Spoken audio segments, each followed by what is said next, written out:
මං අද යන්නේ රසම රස අඹ අයිස්ක්‍රීම් එකක් හදාගන්න විදිය ඔයාලට කියලා දෙන්න.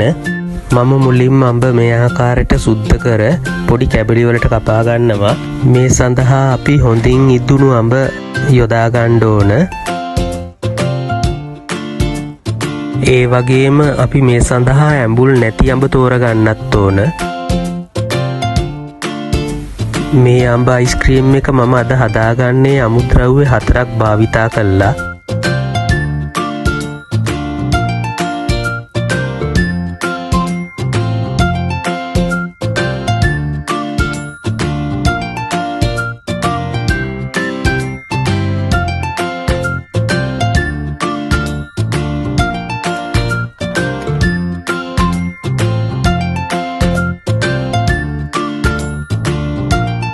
මම මුලින්ම සීනි සහ ෆ්‍රෙෂ් මිල්ක් වාජනයකට දමා මද ගින්දරේ උණු කරගන්නවා.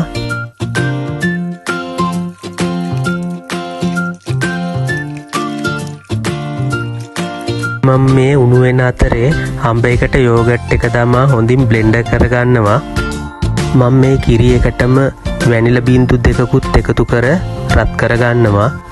දැන් මම මේ කිරි එක ලිපෙන් බාලා හොඳින් නිවා ගන්නවා. අඹ එකට එකතු කරන්න කලින් මේ කිරි එක හොඳින් නිවා ගන්න අවශ්‍යයි අපිට.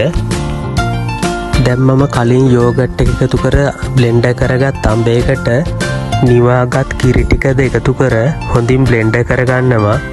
දැන් මම මේ හොඳින් බ්ලෙන්ඩර් කරගෙන අවසන්. දැන් මම මේ භාජනයකට දමා හොඳින් වහලා ඩීප් ෆ්‍රීසර් එකේ පැය 4-5ක් පමණ තියෙනවා. මේ දැන් පැය 4කට පසුව මම නැවතත් මේ බ්ලෙන්ඩර් එකට දමා නැවතත් බ්ලෙන්ඩ් කරගන්නවා. දැන් මම මේ නැවතත් බ්ලෙන්ඩ් කරගෙන අවසන්. දැන් මම මේ නැවතත් භාජනයකට දමා පැය 7-8ක් පමණ ඩීප් ෆ්‍රීසර් එකේ තබා ගන්නවා. දැන් මම මේ අයිස්ක්‍රීම් එක හදාගෙන අවසන්. මේක හරිම පහසුවෙන් හදාගන්න පුළුවන්. ඒ වගේම හරිම රසවත්. ඔයාලා try කරලා බලන්න.